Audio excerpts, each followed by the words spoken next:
Ahmad Wasyafat Betul.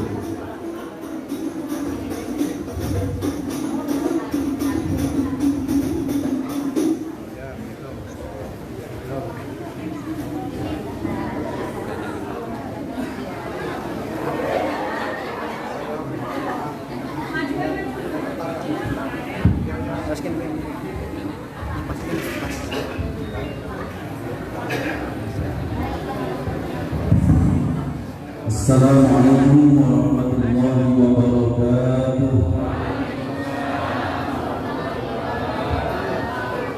Bismillah, alhamdulillah, wassalatu wassalamu ala rasulillah wa ala alihi wa sahbihi wa mawala wa la hawla wa la quwwata illa billah. Qala rabbi shrah li sadri wa yassir li amri wahlul 'uqdatam min lisani yafqahu qawli. Ya Fatahu ya Alim iftah 'alaina futuhal 'arifin. Allahumma rabbi zidna 'ilman nafi'an amma ba'du.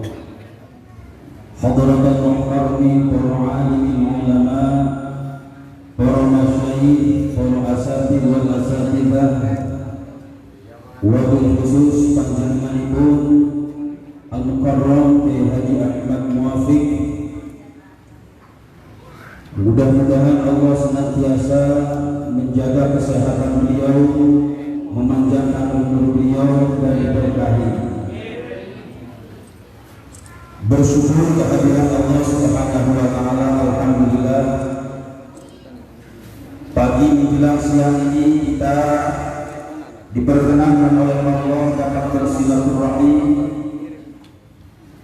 di gedung aula Majelis Wakil Cabang Nahdlatul Ulama Kecamatan Bungkung, Kabupaten Cirebon dalam keadaan sehat walafiat.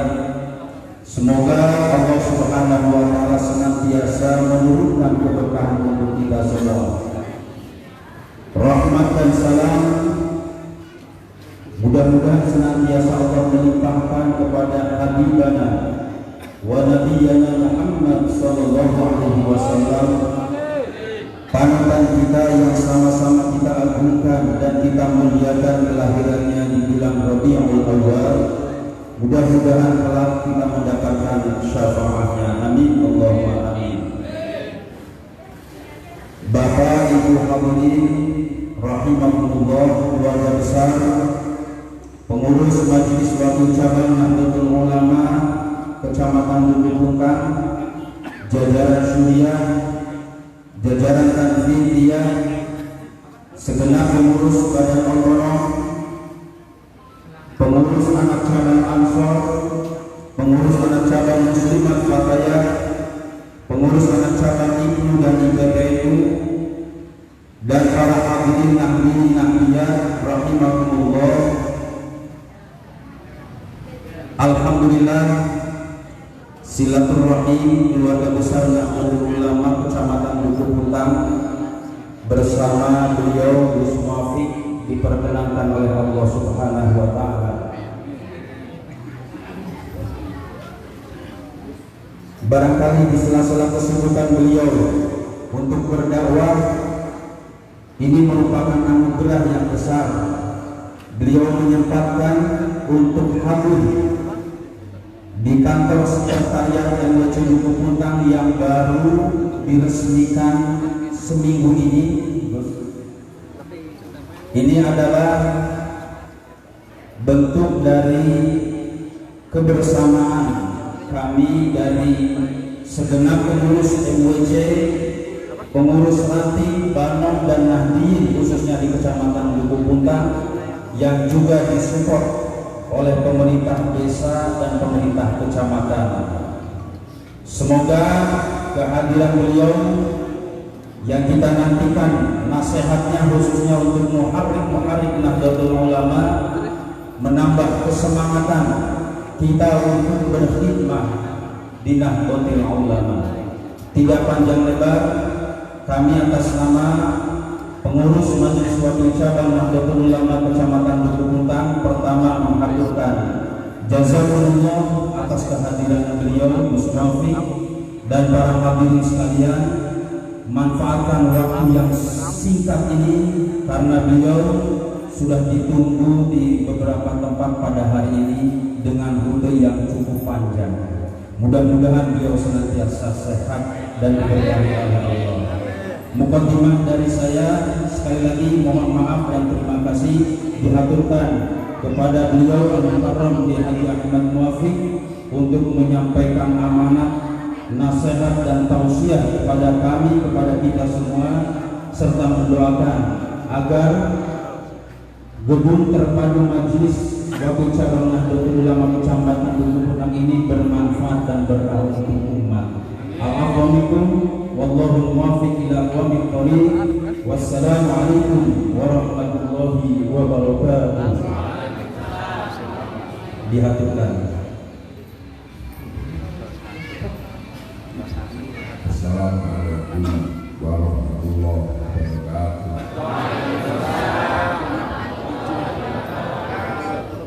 Bismillahirrahmanirrahim. Wassalatu wassalamu ala Rasulillah Sayyidina Muhammad bin Abdillah wa ala alihi wa sahbihi wa wala.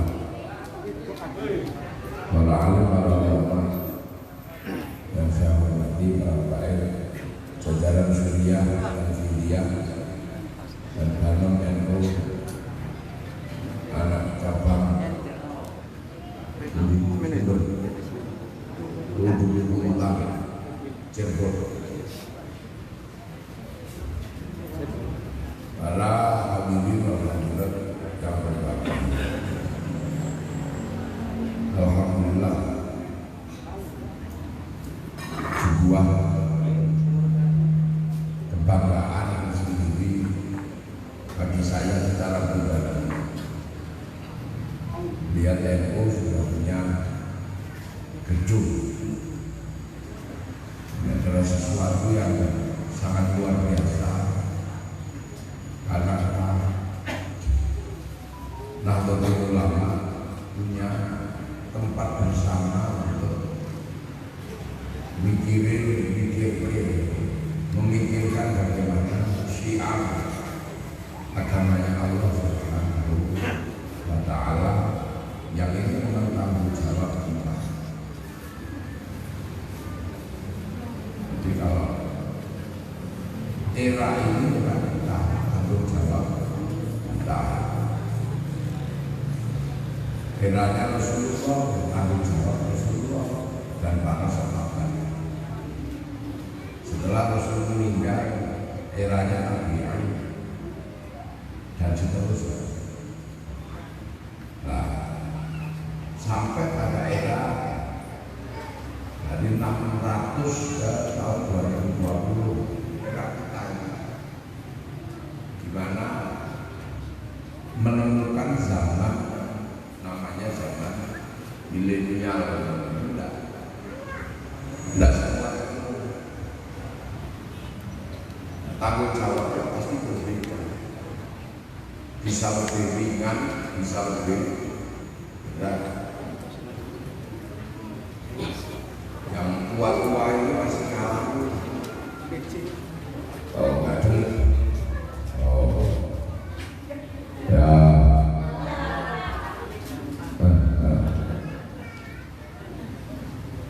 Moga.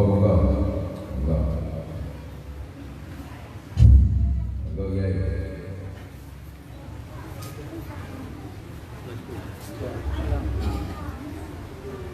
Yang tua-tua itu masih ngalami nyebar undangan pakai sendal ke sana ke sini. Tapi yang sekarang kalau nyebar undangan pakai lilin tertanda.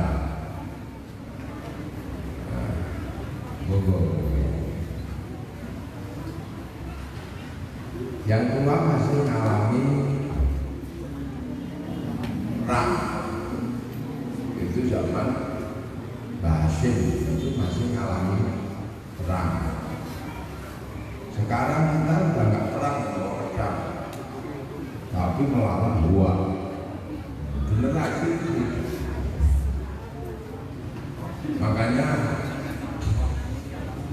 di dalam Al-Quran itu digambarkan wa kafa billahi syahida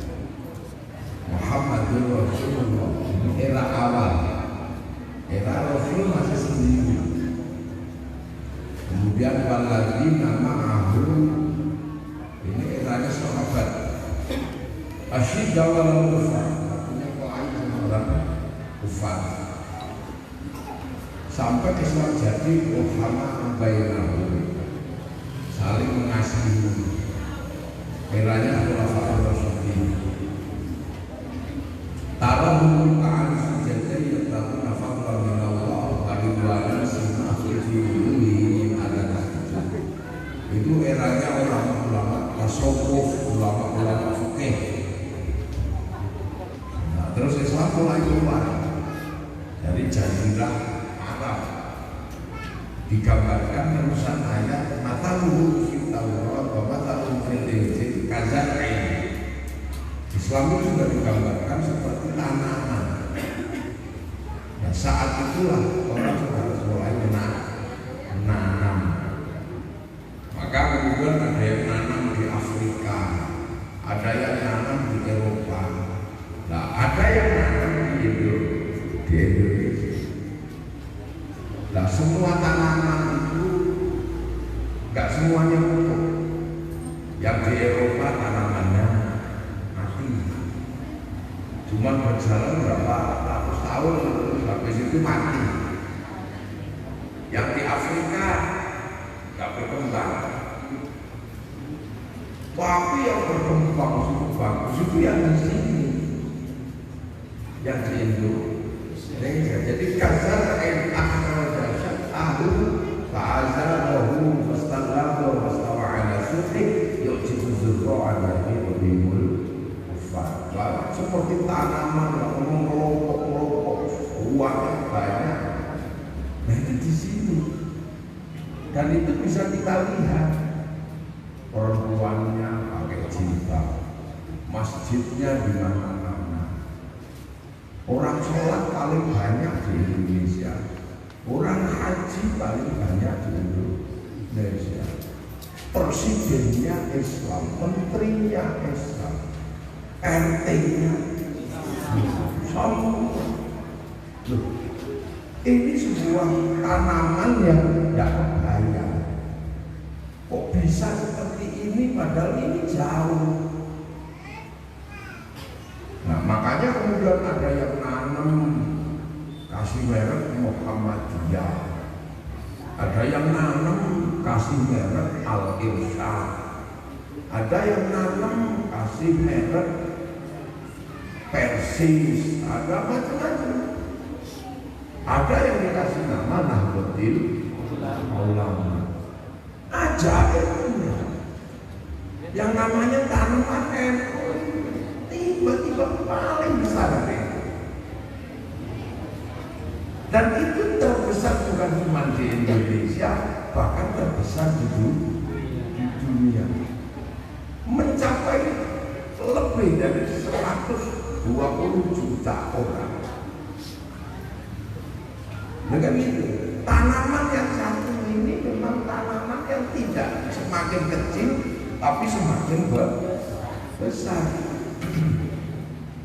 Padahal dulu sama Belanda dikatakan kalau ingin tahu santri, itu cirinya tidak, pecinya miring, sarungnya rinting, bau rokok, tangannya gundikan.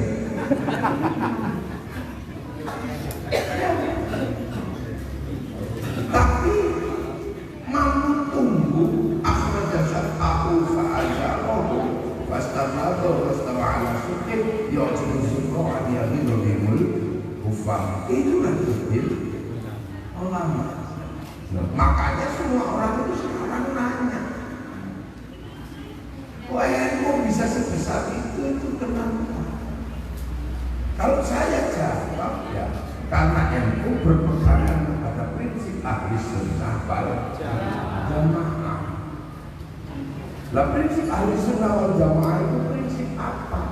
Prinsip kesadaran mengemban amanah Allah, tapi punya kesadaran ruang dan waktu, punya kesadaran perbedaan tempat, punya kesadaran perbedaan waktu.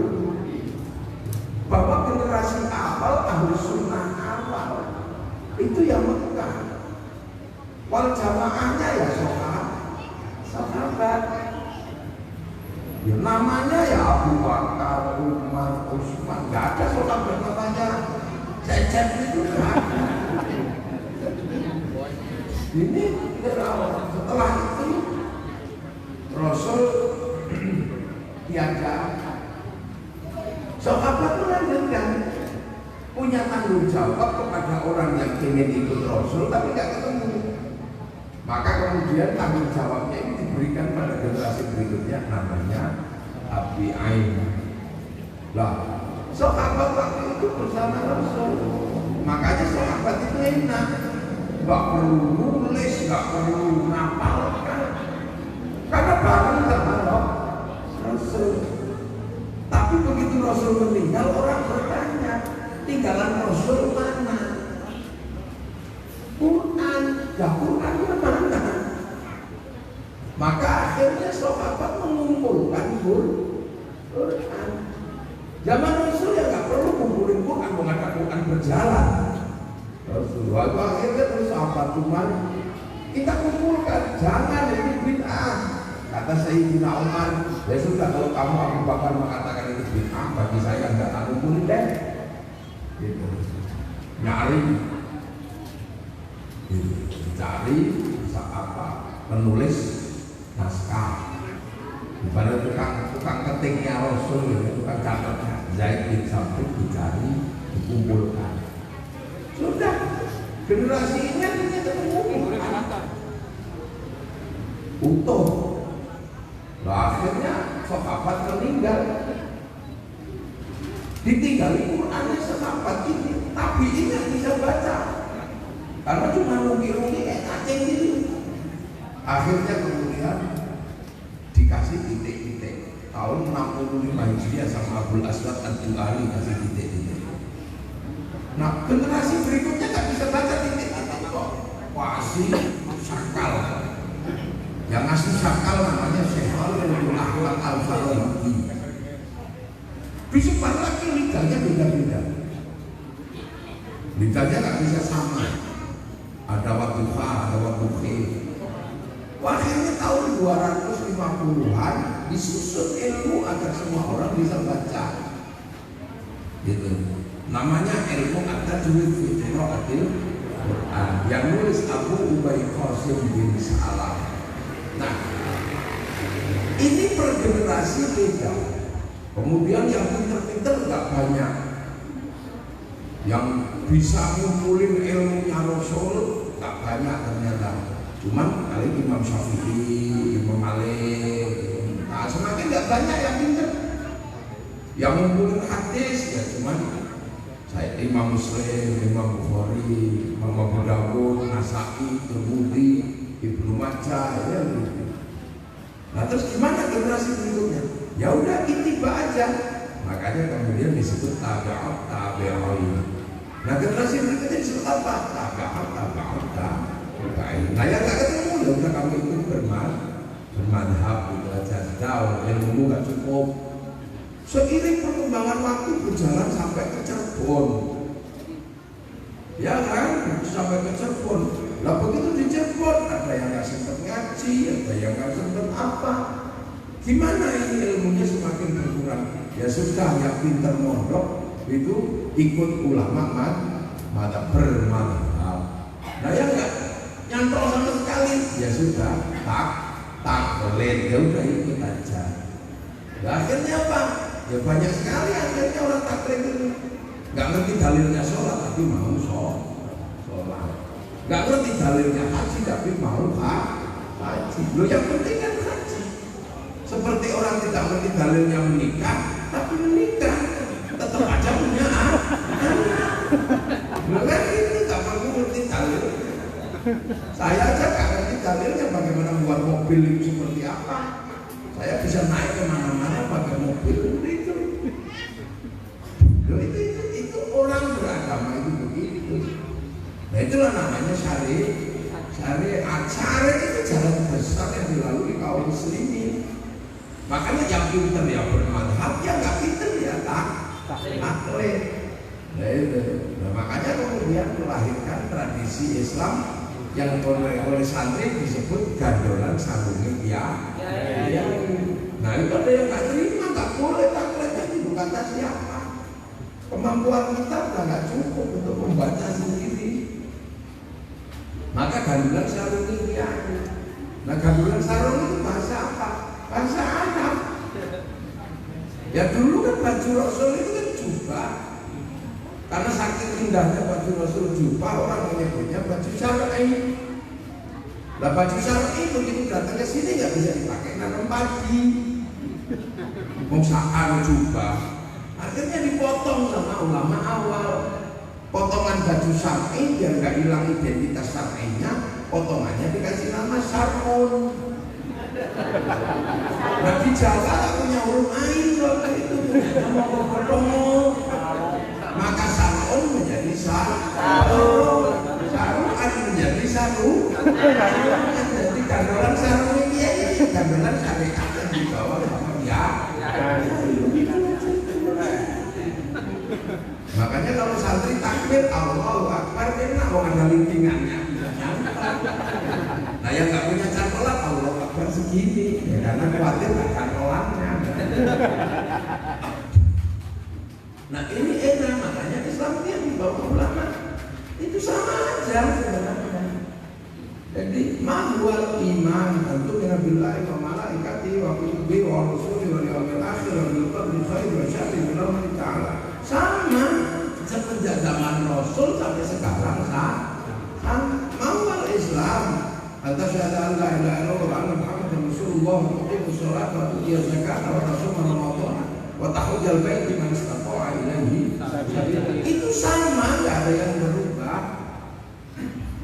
Cuman gayanya aja yang beda. Di tangan para ulama gayanya beda. Syahadatnya sama, sholatnya sama. Tapi di tangan ulama sholatnya itu lebih enak. Karena menggunakan prinsip as-sholatu ala waktiha, sholat itu di atas waktu sholat. Nah ala itu luas. Berarti sholat duhur itu antara duhur sampai asar itu ala. Kalau geser kanan kiri di atas itu fauqa. Persis di atas itu atrof, itu kan besar. Makanya dia nggak ada yang ribet. Karena di sini begitu di Nusantara orangnya masih di sawah, maka biasanya sholat duhur dipanggil jam 1:30. Lo itu cari ketenangannya biasa kalau tapi buat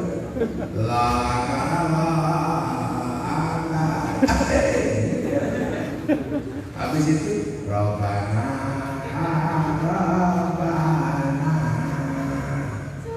kan itu kadang-kadang dia pujian lagi.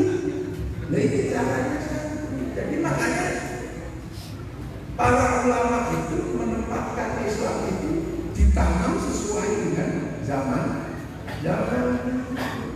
Puasa sama aja puasa dimanapun. Cuman di tangan para ulama puasa itu beda. Ada merconnya, ada koktek-koktek malamnya, ada lebarannya, ada ngabuburitnya, ada obroknya, dan itu haji sama aja semuanya ke Mekah. Cuma kalau orang cepet hajinya itu 2 kali. Yang pertama haji palsu, kemana? Ke alun-alun Cirebon. Pakai kainnya Islam labbaik Allahumma hajjan, tapi tempatnya di alun-alun Cirebon, namanya manasik haji. Biasa aja. Malaikat yang nyangkut ini haji model apa? Habis itu diantar orang sekampung pakai bis ke asrama. Haji yang pergi haji ya masuk asrama, yang antar belok kebun binatang. Kata ulama. Nah yang masih bisa menerima ya kayak begitu itu yang lain udah bilang bintang ya sama nggak usah itu biarin aja. Oh mereka nggak mau ya sudah begitu aja, nggak ada susahnya. Haji begitu, puasa begitu, nah itu di tangan para ulama.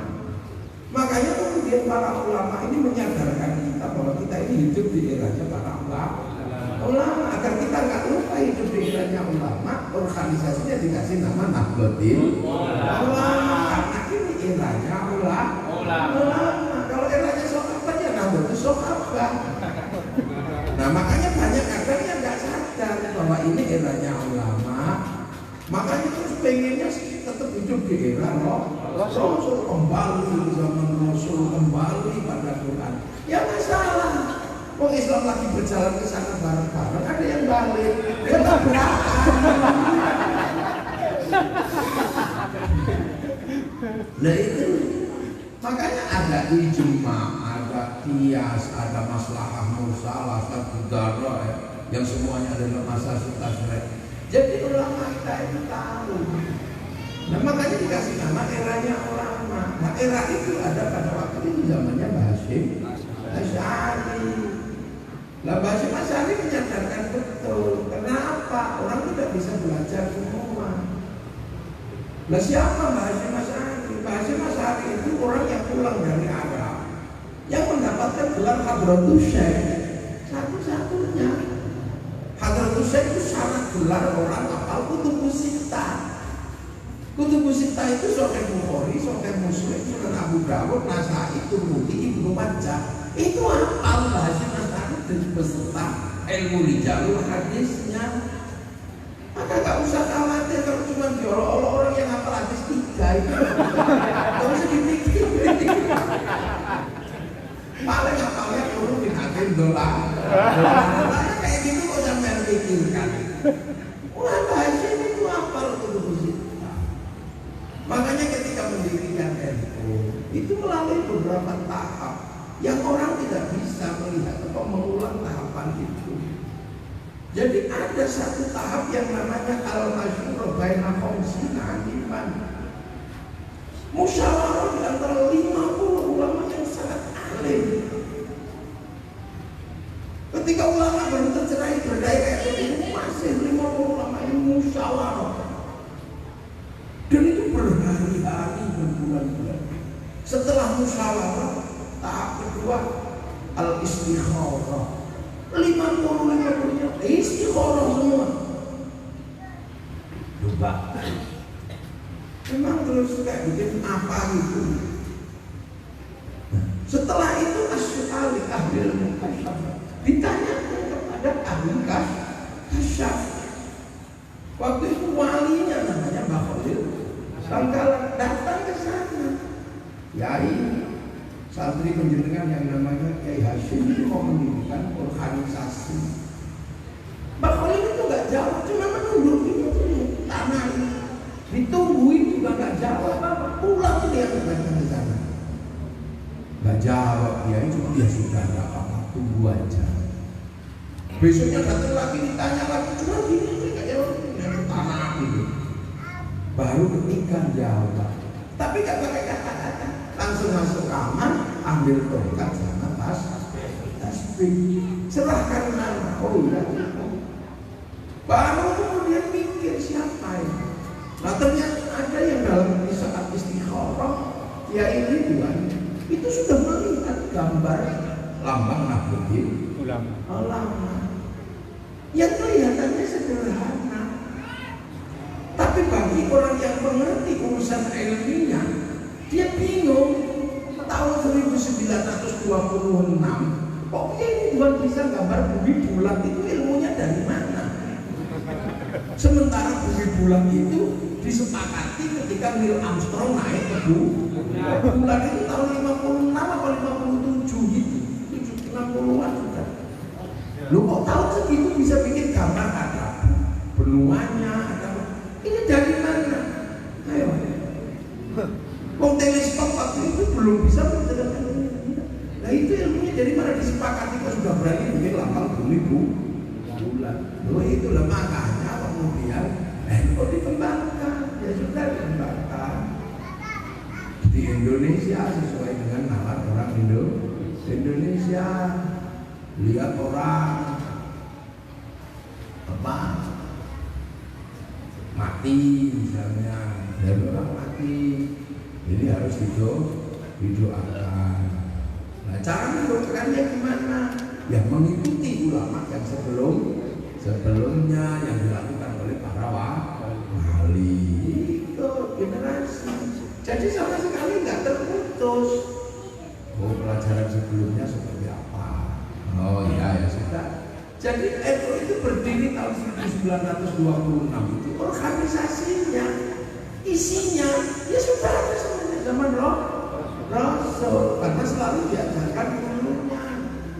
Kiai Hasyim dapat pelajaran dari Kiai Soleh, Kiai Khalil dapat dari Kiai Asy'ari, bapaknya sendiri. Kiai Asy'ari diajari oleh gurunya namanya Kiai Abdul Wahid, Kiai Khairon di Purwodadi.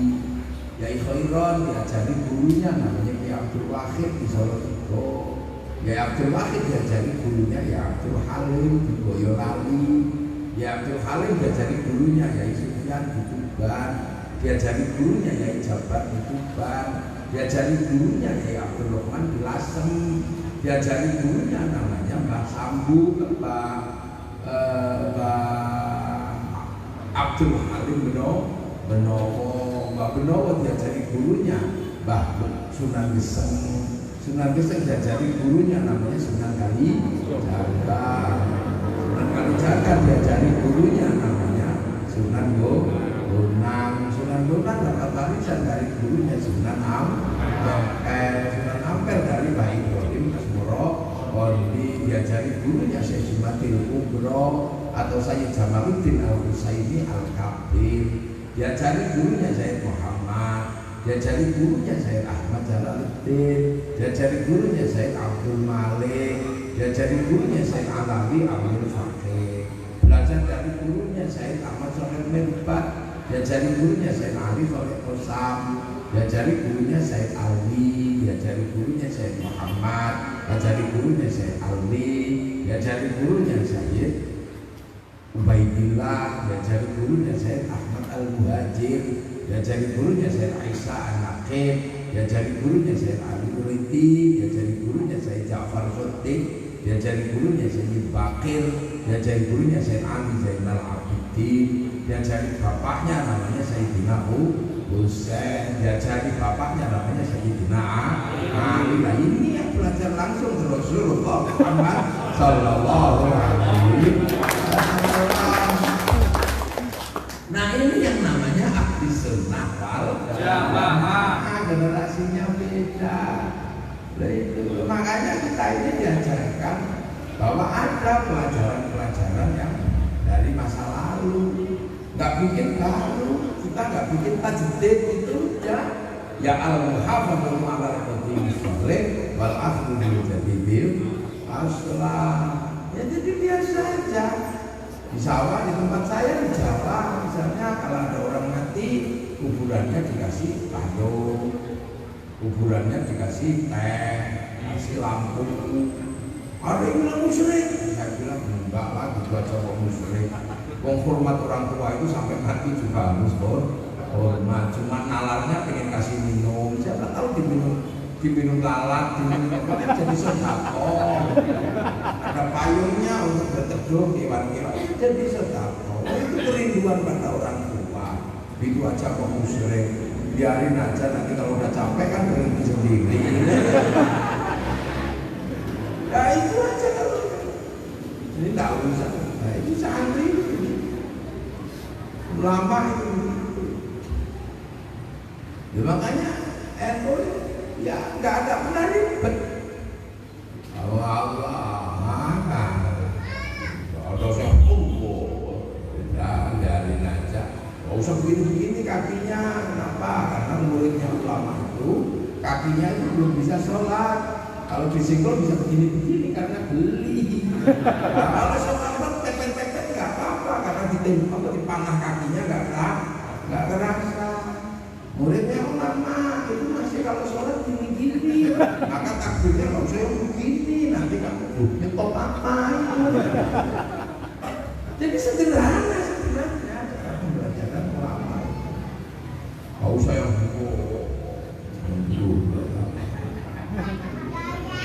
nah itu caranya ulama. Nah ini yang kadang sekarang dulu gak ada di zaman Rasul itu bid'ah. Ya kalau berbicara itu hampir semuanya cara beragama itu ada yang tidak diketahui di zaman Rasul. Ya kalau kurban sapi apa ada di zaman Rasul? Gak ada, mana pernah sapi Rasul kurban sapi, nggak ada di sana, nggak ada sapi. Tapi muridnya ulama Cirebon adanya sapi, nggak ada unta. Maksakan korban pakai unta ditangkap polisi karena nyuri untanya kebun binatang. Jadi sekarang orang mulai jenggot. Ya kalau jenggot itu beras semit punya jenggot, tapi ras momono itu nggak punya jenggot. Nah ini untung ada di. Kalau yang nggak punya ya udah biarin aja, nggak usah dipaksakan harus. Nah, itu caranya. Makanya orang jauh pasti rindu, apalagi sama Rasulnya. Ya kalau ulangnya ya sudah, kamu rindu apa? Aku rindu Rasul, ya sudah selawatlah. Tapi kami mencintai selawat, iya.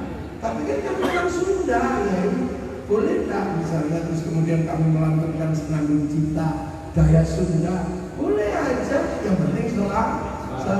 Akhirnya yang gaya Sunda ya Rasulullah salam, salam alaik, ya Rafiq syarifah, lihatlah jiwa bagaya jiwa alami, ya Rohailarju, hilang kalami esmi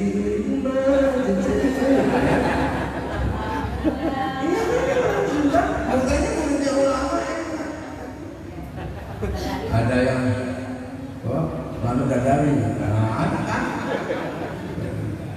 Manuk dadari, ya lalu yang tahu yang tahu ini, nah, ya itu.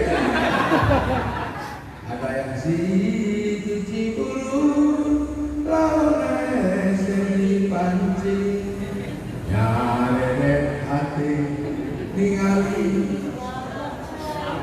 Nah,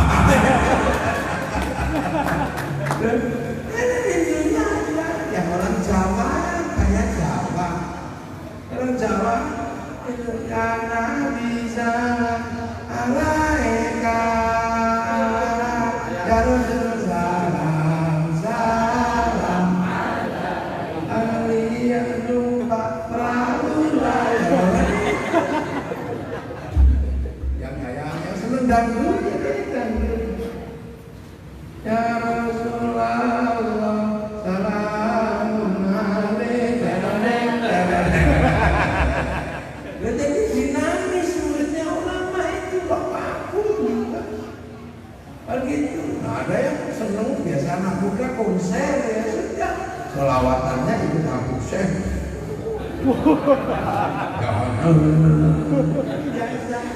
Nah itu di kalangan ulama tidak pernah itu dipersoalkan. Karena kerinduan terhadap Rasulnya itu sangat berat. Rindu loh, kita pengen ketemu Rasul. Bagaimana besok kita mengenalnya kalau kita nggak berusaha mengenalnya? Ini jangan-jangan ketemu terus itu siapa gitu. Lah kalau sahabat enak ya bisa pengen apa? Ya kamu anu aja pengen soto jadi. Sahabat itu enak ketemu Rasul secara langsung. Kalau Rasul puasa karena Senin, Kamis, ya sahabat menyiapkan berbukanya Rasul. Makanya kalau Rasul puasa sore-sore di rumahnya pasti banyak makanan. Karena apa? Mempersiapkan bukanya Rasul.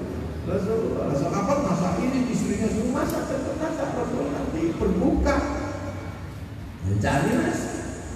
Enak sahabat bisa ngumpuli Rasul. Habis itu bawa makanan berbeda-beda untuk bukanya Rasul. Paling cuma gini sahabat, kira-kira makanan siapa nanti yang dimakan? Ya punya aku lah, punya aku karedok. Yang satu malah punya aku gulai itu, bukan punya aku bakso. Begitu lah. Nanti kemudian yang ditunggu para sahabat karena doa Rasul. Allahumma barik lana, Allahumma barik lana. Oh lah kalau sudah didoakan Rasul barik lana, pasti barokah. Soal waktu kan banyak yang bisa pengen didoakan Rasul, maka banyak yang nggak bersih juga dibersihkan di depan Rasul. Doa ini Alhamdulillah karena pengen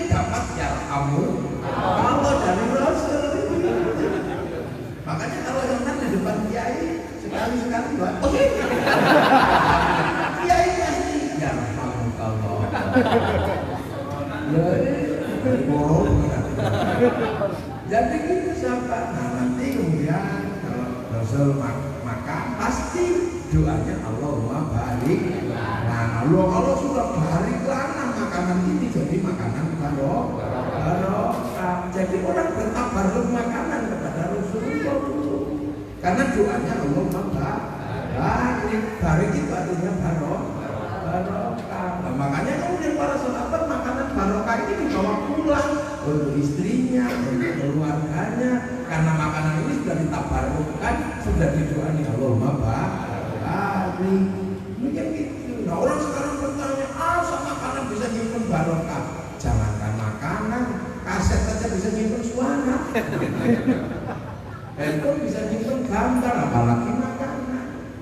Makanya kalau makanan barokah itu yang didoakan Rasul atau didoakan sekarang ditabarukkan, masuk dalam daging ini jadi daging barokah. Nah kalau sudah daging barokah mau dibakar neraka, ya nggak mungkin lah. Daging barokah itu hanya surga. Makanya orang senang dengan tabaruk makanan karena menyimpan daging itu lebih mudah masuk surga daripada nyimpan di mulut banyak bohong. Nah itu makanya orang-orang ini suka nyimpan. Makanya makanan itu nyimpan doa. Ya sampai cintanya ditolak, ambil aja jeruk satu, kasih titipan doa barokah cinta. Kalau Nabi Sulaiman kasihkan I love you. Lah iya. Tapi sekuat mana kita mungkin sekarang. Nah kalau mau jahat ya bisa saja ambil air gitu, doakan linggis masuk, linggis, kasihkan calon bupati, kan bisa kampanye gitu. Nah, jadi makanan barokah, makanya tradisi itu berjalan sampai hari ini. Kalau mau Nabi pasti keluar tabaruk makanan. Nah, itu makanya orang-orang dulu pintar. Makanya setiap ada maulid bawa makanan yang enak-enak ditabarukkan supaya apa? Begitu waktunya dimakan enak. Akhirnya yang masuk banyak, tabaruknya lebih banyak, daging yang dapat dari situ lebih banyak. Nah orang sekarang udah mulai nggak paham. Kalau ada tabaruk makanan maulid malah bikinnya jelek-jelek, minyak kering-kering, terus kayak tempe kecil gitu. Begitu waktunya dimakan, ya nggak enak. Akhirnya dibawa pulang kasih ayam. Akhirnya ayamnya yang barokah.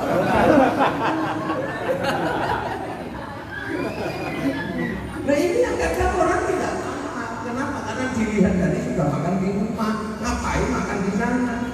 Loh makanya besok sampai jangan lupa kalau ada tabaruk makanan ikuti sahabat. Itu tabaruk maulid, bawa makanan yang enak-enak. Nah gitu. Bawa makanan yang enak-enak. Nanti setelah ditabarukkan, dimakan sendiri itu enak. Maka bikin makanan yang ini. Yang kecil-kecil berikan silver queen.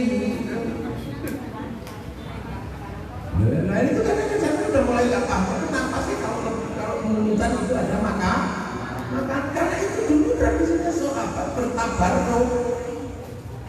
Dalilnya apa? Ya Allahumma barik. Itu artinya barokah. Gimana? Saya kalau di Mekah pasti Ka'bah udah kosong-kosong itu. Ditanya kenapa begitu tabaruk? Loh, enggak boleh.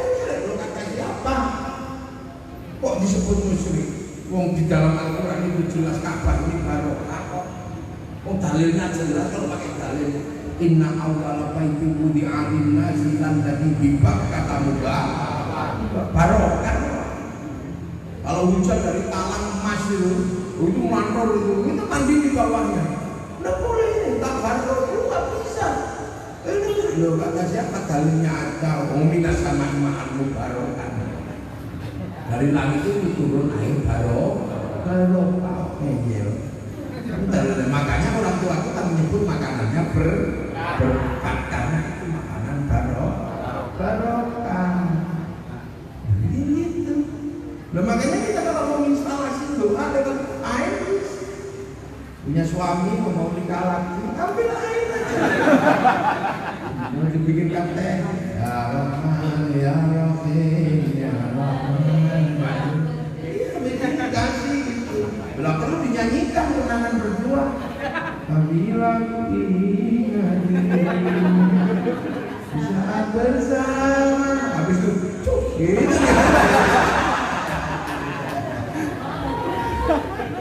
Nah ini adalah makanan barokahnya kalau sudah dalam diri manusia, iblis tidak susah menghilangkannya.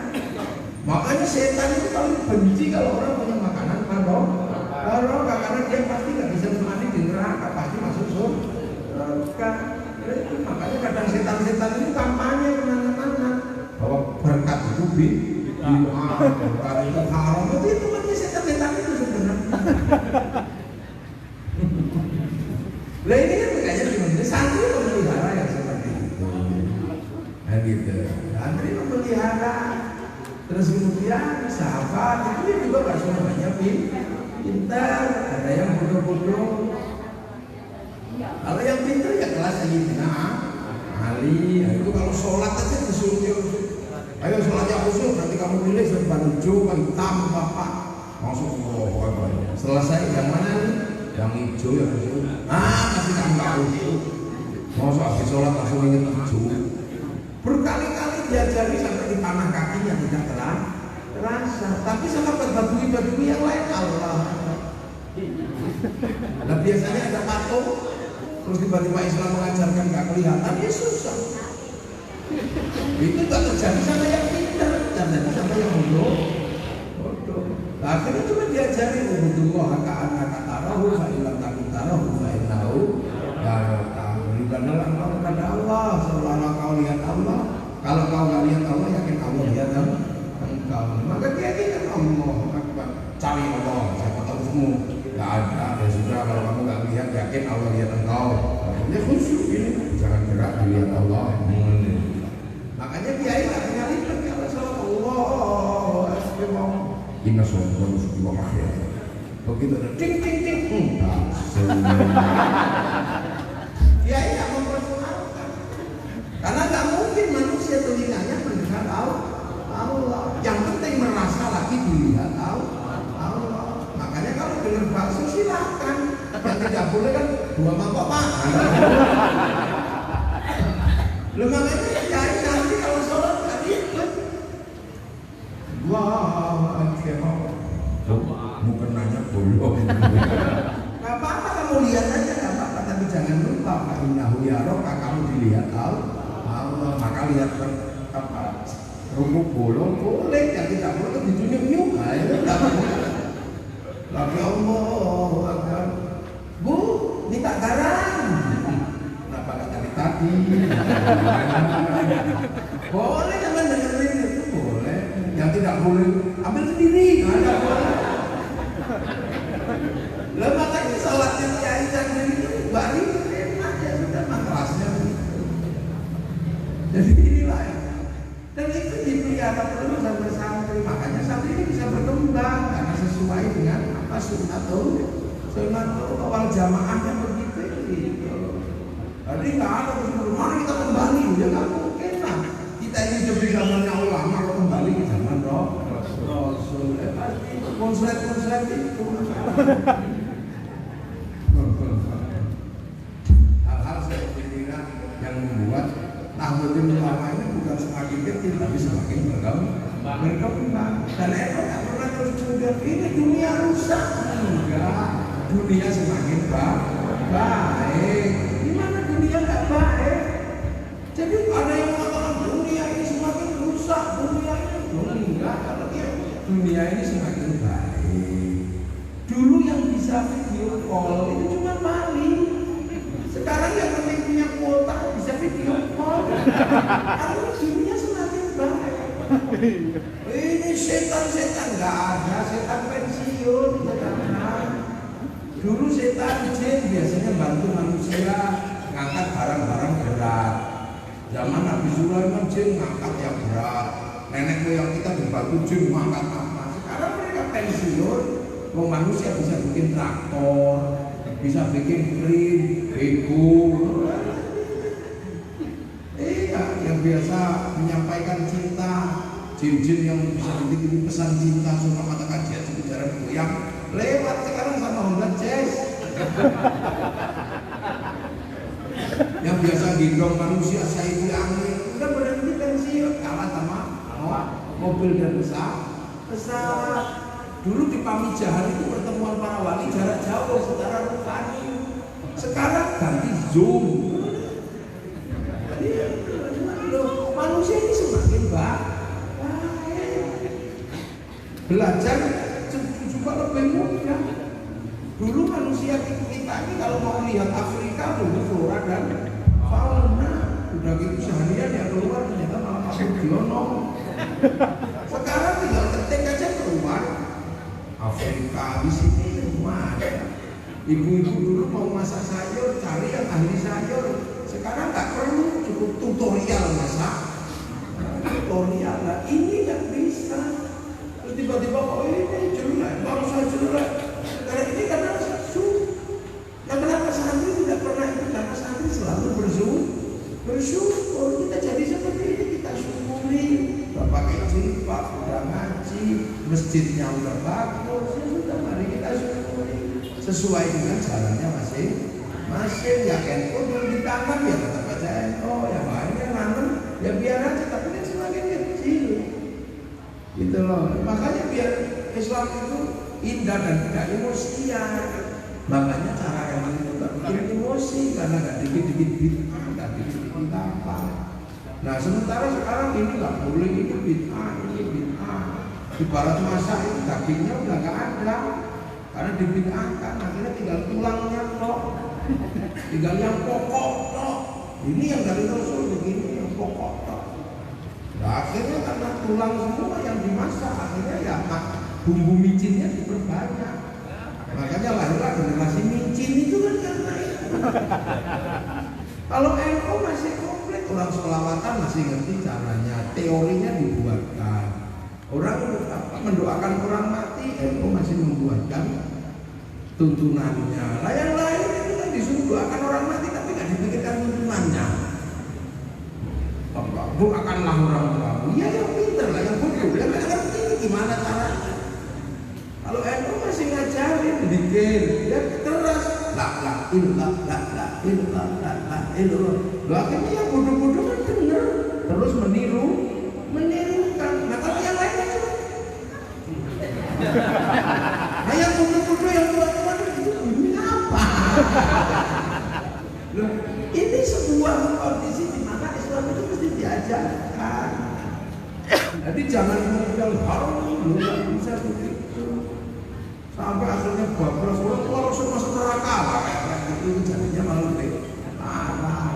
Ajarin Islam yang sederhana, taraweh itu kan NU kalau aman, bukan masalah benar salah. Kalau sama NU itu aman karena tarawehnya 20, kalau 8 ya benar tapi nggak aman. Lah kenapa? Ya kalau di akhirat nanti yang benar 20 kan kita masih mereka cari dari mana? Kalau yang benar 8 kita masih punya sisa 12. Nah ini aman. Di masjid-masjid kalau ada kiro pakai speaker untuk siapa? Untuk telinga yang nggak bisa baca Quran. Akhirnya orang yang nggak bisa baca Quran pernah dengar Quran. Besok ditanya Quran mana? Di mulutmu nggak ada, ya Allah nggak bisa baca. Matamu nggak bisa baca. Lah Quranmu di mana? Di telinga. Ya udah lihat telinganya. Akhirnya bersaksilah telinga. Iya saya pernah dengar Quran. Ya sudah, aku masuk surga telinga itu. Enak orang enak loh. Kayak gini. Kalau nggak dia, makanya itu bukan tambah kecil tapi tambah besar. Dari tanaman gaya kayak kita ini tanamannya orang kampung ya tambah besar. Nggak ngoyo gitu. Yang punya jenggot ya jenggot lah, yang enggak ya enggak lah.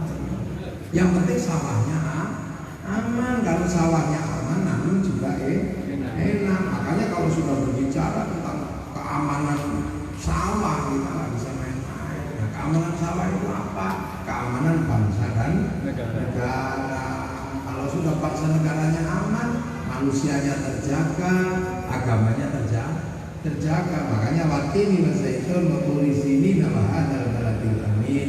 Laqad khalaqnal insana fi ahsani taqwim tsumma radadnahu asfala safilin illa alladziina aamanu lihat. Jadi manusia yang baik ini kan terjaga. Amanu wa amilu sholihat, iman terjaga kalau ada baladil. Amin, ada keamanan bangsa dan negara. Makanya termasuk perang resolusi jihad itu demi apa ya? Demi keamanan bangsa dan negara. Yang lain masih mikir apakah Pancasila itu produk Islam, apakah Pancasila itu sesuai dengan syariat yang dilakukan urusan itu nanti kita bisa diskusi. Tapi keamanan bangsa dan negara kita nggak bisa menunda. Maka ketika yang lain masih berpikir, NU sudah mengambil sikap menandatangani resolusi jihad 22 Oktober. Makanya itu di situ NU kok sendirian, kenapa? Padahal NU biasanya paling senang bareng ketika kaum muslimin merasa semuanya adalah orang terbaik, dikumpulkan dalam Nyai Majelis Islam A'la Indonesia. Ribut lagi ya sudah kaum muslimin mari bermusyawarah. Maka lahirlah kemudian Masyumi Majelis Syuro Muslimin Indonesia. Nah, tapi ketika peran jihad kok kenapa NU tanda tangan sendirian? Ya karena yang lain masih menunggu dan berdiskusi. Bangsa sudah tidak bisa menunggu, maka resolusi jihad tanda tangani sendiri oleh NU. Kalau menang dicatat menulis sejarah, kalau kalah dicatat oleh sejarah. Nah itu makanya ada resolusi jihad. Akhirnya kemudian ternyata menang, ya sudah 10 November menang, Indonesia selamat kemerdekaannya. Tapi ketika Indonesia kemudian dirongrong dari sana dari sini demi keamanan bangsa dan negara, apa? Ya NU malah gabung sama PKI waktu ini untuk menyelamatkan bangsa lewat nasab. Nah tapi begitu PKI-nya bahaya, dia dihabisi sendiri sama NU.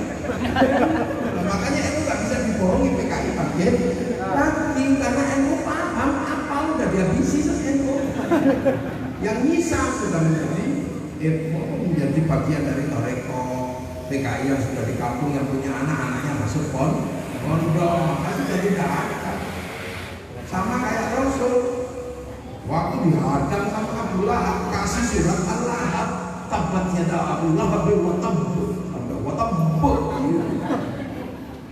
Tapi apakah ketika Islam sudah damai Rasul masih membaca surat Al-Lahab ketika ngimami sholat? Enggak. Kenapa? Karena makmumnya itu ada anaknya Abu Lahab.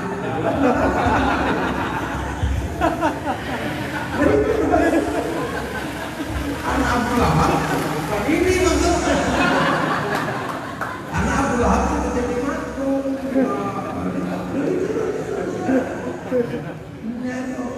Lalu kenapa akhirnya bangsa selamat, keamanan terjaga, Bung Karno, kemudian ganti Pak Harto.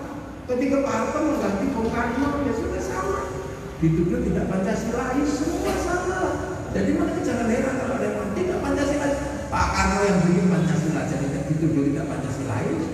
Pak Harto yang mengambil ke kanan tidak Pancasilais juga jatuh. Terus Pak Habibie dituduh tidak Pancasilais karena melepaskan Timor. Terus kemudian Gus Dur dituduh tidak Pancasilais karena bikin Berkelin. Megawati dituduh lagi tidak Pancasilais karena jual Indosat. SBY dituduh tidak Pancasilais karena bikin federal kantornya di Singapura. Sekarang lagi dibilang Jokowi tidak Pancasilais. Itu kan senjata kuno. Lama-lama orang juga sadar itu senjata palsu dan menjatuhkan presiden. Memang kalian ini selalu bermasalah. Apa aja salah, punya Pancasila jelek, punya menteri jelek, punya tentara jelek, punya polisi jelek, punya tumpeng jelek, semuanya jelek. Ya baik cuma dia sendiri. Nah orang kayak gitu ya jangan disalahkan. Ya semua harus bingung yang baik. Nah itulah maka alhamdulillah ada ruang bersama untuk apa? Untuk kita berkhidmah pada Nahdlatul Ulama. Ya begini ini nggak usah membayangkan yang mulu-mulu. NU ya biasa, bajunya ya begini, kerudungnya ya begini. Nggak usah yang mudah bayangkan yang ribet-ribet itu ya. Istrinya kiai-kiai dulu cuma begini istri panggil. Apakah kiai-kiai nggak ngerti? Allah tuh kiai lebih ngerti lah. Cuman kita aja yang nggak paham.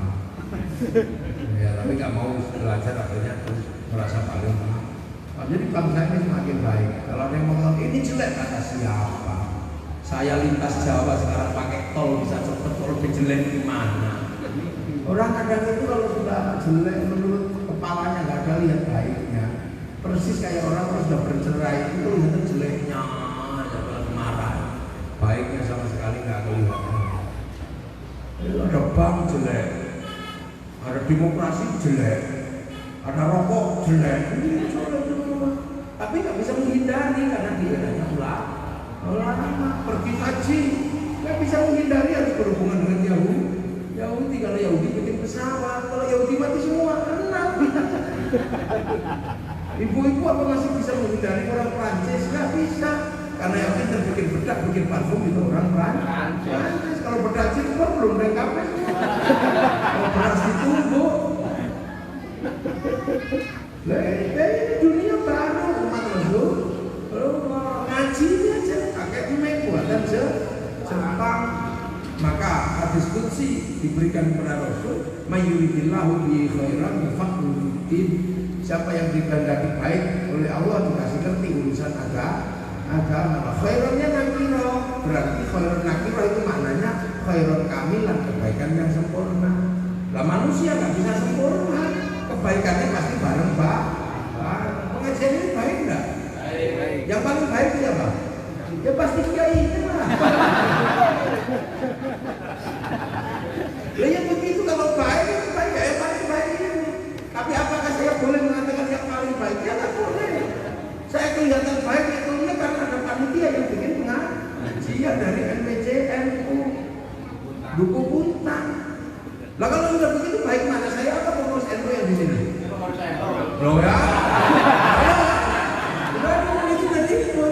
Bagusan terus, tapi kalau saya nggak datang pengajiannya jelas. Itu ribut baik saya sama beliau itu nggak selesai. Apalagi kalau yang ikut-ikutan, ya kami yang baik ya ini. Nah, kenapa? Karena kami mau datang. Kalau kami nggak datang itu namanya bukan pengajian, ya apa? Cek sound. Apa mau ngidam? Nah itu semua nggak bisa kayak gini. Itu makanya kemudian kita makan kayak gini, ini berkah. Anggurnya dari Amerika, jeruknya dari Medan, tehnya entah siapa yang bikin, yang petik. Kita menikmati teh, kita nggak ngerti yang petik, jangan-jangan mati dimakan lari atau gajinya belum dibayar. Yang bikin tisu siapa? Makanya urusan makanan saja doanya Allah barik lana. Kenapa bukan barikli? Kenapa bukan mutakalim ahdah tapi mutakalim al-ghair? Karena makanan itu bareng yang nanam siapa, yang masak siapa, yang bikin ketel siapa, yang bikin listrik siapa, dikasih bumbu, yang kasih garam juga siapa. Bukan orang sini, bisa jadi orang Cirebon, bisa jadi sana, bisa jadi orang Rembang. Waktu giling garam kita nggak ngerti dia kencing di tambak garam. Jadi itu artinya bahwa baik itu bareng. Makanya nanti kalau masuk surga itu bareng. Jadi orang tak boleh sok-sokan. Saya kelihatan paling baik tapi terlihat karena ada ketua NU. Ketua NU kalau saya nggak datang juga jelek. Ini semua jadi baik karena penjaminan datang namanya pengajian. Kalau enggak ya wongitkan. Apa momen? Lah itu khairannya nanti loh. Makanya orang jangan sok-sokan bisa berbuat baik sendiri, maka masuk surga itu bareng zumaron rombongan. Kalau pengajian ini masuk surga karena ini saya nggak mungkin sampai ketinggalan, pasti ikut karena kebaikannya bareng sama dia. Itu aja mesti dipahami bareng. Mungkin itu dulu yang saya sampaikan. Nanti kita lanjutkan lagi kapan lah waktunya agak longgar. Insya Allah nanti kita lanjutkan membahas NU itu tidak ada habisnya. Karena apa itu apa yang kita hubungkan diri kita kepada Allah. Terus nanti kapan kita lanjutkan lagi. Semoga ada manfaat dan ada baiknya. Semoga gedung ini menjadi gedung yang barokah. Ya, apalagi NU memiliki tanggung jawab besar. Semoga kita diridhoi Allah Subhanahu wa taala. Bismillahirrahmanirrahim. Alhamdulillahirabbil alamin. Hamdan yuwafi ni'amahu wa yukafi ya rabbal alamin. Ilahi ya karim kami bina anak dan Mustafa sayyid alaih. Ilahi ya karim kami bina anak dan Mustafa لا يا غريب من وصلى الله على سيدنا محمد والحمد لله رب العالمين. فاتحة.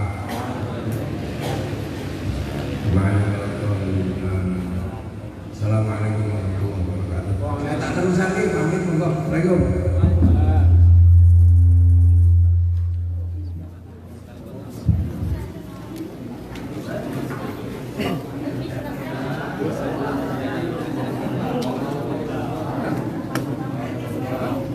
Banser.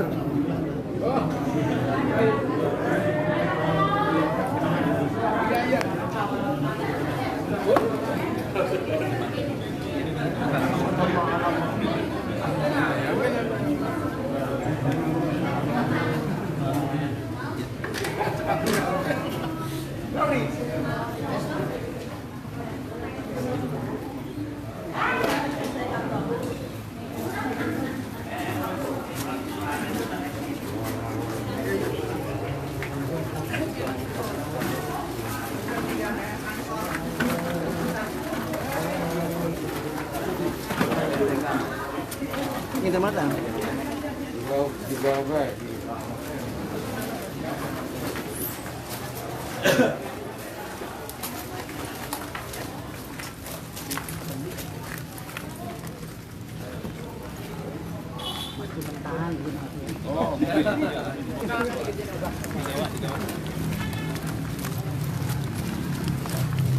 Sallu ala Nabi Muhammad.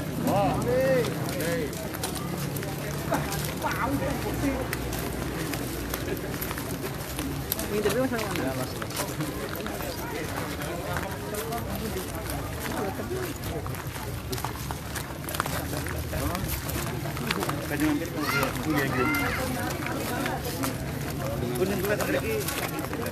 Ada war kan ya hari ini.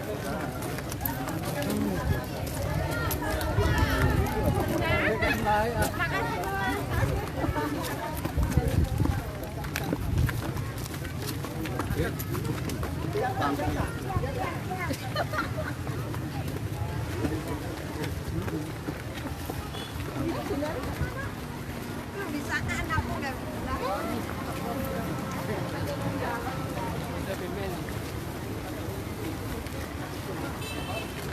Musbat cepat Musbat.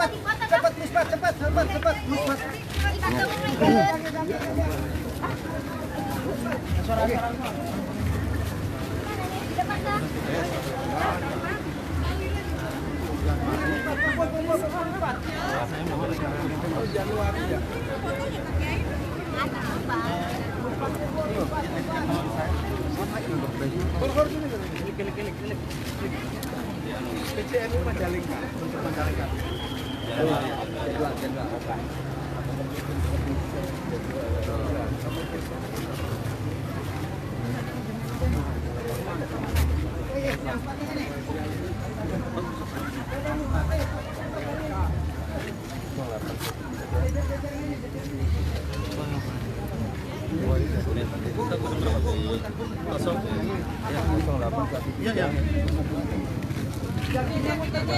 Harga kan ya? 439. Ya, lihat. Ini contohnya Mas. Udah masuk. Itu Pak. Gus, permisi. Nah, ini Muspat. Muspat. Awas, Bapak ya, Bapak. Laki-laki minggir, Bapak minggir. Sari dibuka. Yang laki-laki minggir. Ini Muspat ini. Ini bukan Muspat. Dari atas di belakang.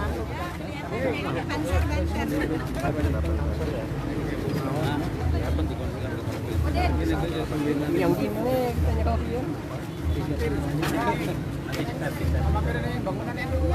Bangunan NU di Kanal dah. Bangunan NU di Katon. Sebentar aja. Siap, ansor siap. Masih kumpul PJJ. Ayo. Foto-foto ini foto. Udah. Ya. Sekali lagi. Ayo, foto-foto. Sama Banser. Banser. Ayo bareng-bareng. Terakhir. Banser. Ayo Banser. Banser siap. Lancar terakhir.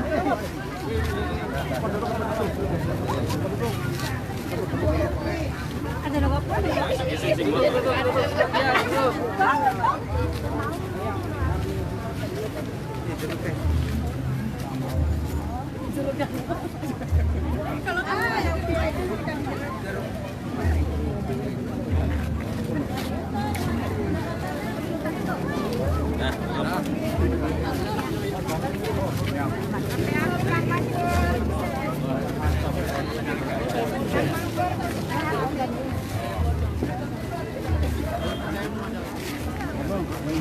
Kalau putar.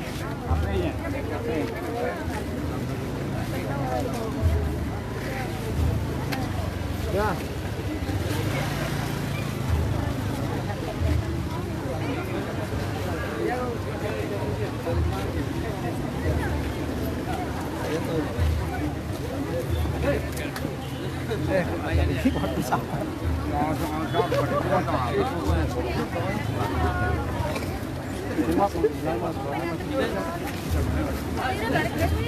Bagian itu masih kuat. Orang-orang sebenarnya kuat. Karena ting kan orang di tengah.